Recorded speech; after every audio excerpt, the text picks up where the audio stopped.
One of the growing trends in web design over the past handful of years has been glassmorphism. It's a pretty popular effect that big companies like Apple and Microsoft have implemented into their different systems. The other day, I was tinkering in GenerateBlocks and figured out how to recreate a glassmorphism effect within GenerateBlocks itself. Let me show you how. All right, so I've got a blank page set up and ready for us to start building out this glassmorphism effect in GenerateBlocks. So first, I'm going to insert a container block. And on that container block, I'm going to insert some padding. So let's say about 10 rim top and bottom, and then 1 rim left and right. And essentially what we're going to be doing here is be building out sort of like a hero section on a website. And the inner container is going to have that glassmorphism effect on it. So first, what I'm going to do is add a background image to my container here. So we'll come to Backgrounds, Add New, and select an image. I'm going to choose these blue circles as our background. And you'll see later on, it creates a pretty cool effect when you kind of have these abstract shapes in the background with the glassmorphism container on top. So inside this container next, we're going to go ahead and just add that inner container for us. So first, what I'm going to do is actually add some of the text and content inside of here. So we'll create an H1 and say, this is a cool web design effect. We'll make sure to change our typography to white. And let's go ahead and center that. We'll add in another headline block. Make this a P actually. And we'll say glassmorphism. And I've got a global class here to kind of create a little subheading. We'll center that as well, come into typography and add white.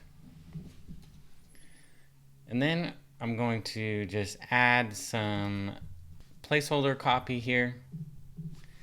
And we'll just put in my Ipsum 3. We'll center that up in the middle as well.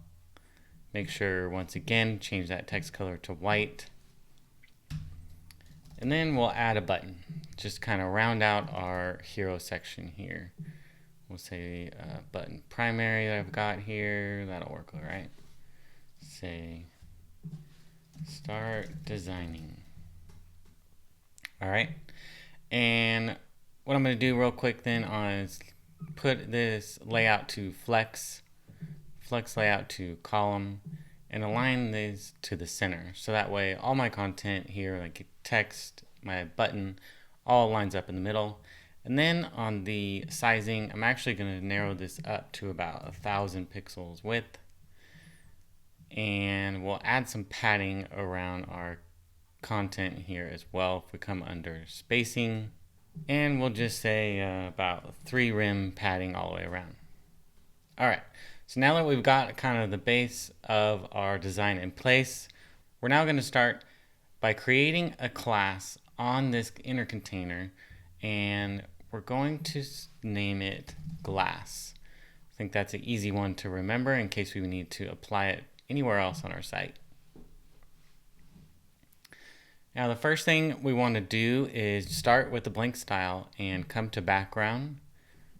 We're going to add a background color of white, and we're going to bring the opacity down to about 50%. And then we're going to add a border. We'll do about a 2 pixel border, make it white, and also bring down the opacity on it.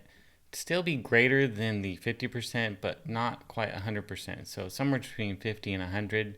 I'm going to go with about 68% there. And then we can also add some border radius if we'd like. Let's say about 1 rim of border radius. And then as we move on down here, if we go under effects, we're got 2 effects that we need to apply here. First is going to be a box shadow.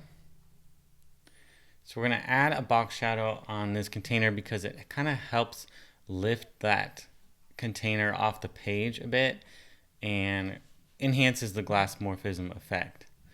So we're going to up the opacity on that box shadow a little bit. X and Y offset, we just want to be 0. Then I'm going to do about 20 pixel blur and a 0% or 0 pixel spread, excuse me. So now you can see kind of surrounding our container here, we've got a nice real subtle box shadow. And now the last piece and most important is inserting a backdrop filter. So within GenerateBlocks and under our effects panel, it's the last option to create a backdrop filter. And the one we want to use is called blur. And then we use parentheses, open and close parentheses. And we put in a number in pixels. I'm going to start with about 5 pixels. And now you can see the content behind our container now is being blurred.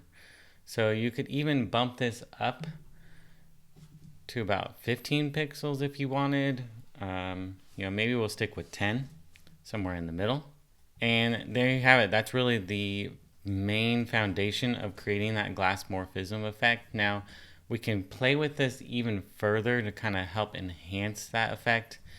I found that by lowering the opacity on the background quite a bit helps with that feel. We can even tweak our border down to just 1 pixel and even lower the opacity on that even greater so that it creates a much softer, more glass-like edge. I'd say even down to about 30% on that one. And you can see it kind of creates a much more crisp edge on here. And what we can also do is add an inner shadow. So if we come add another box shadow using white, and once again lowering that opacity quite a bit on there, let's go about 36% and choose inset. Then we say 0, 0 on X and Y, blur to about 30 maybe, could even go a little bit greater to about 50. And say 0 on the spread so it softens it up even more. You can kind of enhance the glow on the edges there for that glass effect too. So some of it is dependent on what you like, and you can always come in here, play with this and say I really like a more, a harsher effect around the edges, maybe a little bit more subtle, or maybe you don't like that glow at all and just like a more flat Glassmorphism effect there. We can even come back into our background color and lower that even greater, and it creates it to be even a little bit more clear rather than white, and it still has that same effect. I think there is a point where it becomes too clear and probably not really glass-like anymore, so I recommend kind of at least a 10% opacity on the background color there. If we save this, publish it, and come to the front end, we can see our design in place here. So like I said, the shapes in the background always kind of creates a cool look because you see the difference between the harsh lines and the soft lines and where that breaks the container and creates that Glassmorphism effect. We can jump back in and actually swap out this background image for some other options. We can choose something like realistic photo, say of like a cityscape here. We can save that and preview that on the front end. And again, you still kind of get that same effect. And just like any other global class, the great thing is you can come in here, say you want to add another container. You just come here and go to your glass class that you've created, and that effect is automatically going to be applied to your container elsewhere. So you can still control this effect on a global basis and make sure you keep tweaking it to your liking. Hope you enjoyed this short tutorial on creating a Glassmorphism effect in GenerateBlocks. I think it's definitely a neat effect that you can utilize in a design that maybe is more modern technology based, but it's definitely not for everyone. If you enjoyed this video, be sure to like it below and subscribe to my channel. I'd really appreciate it. Thanks a lot.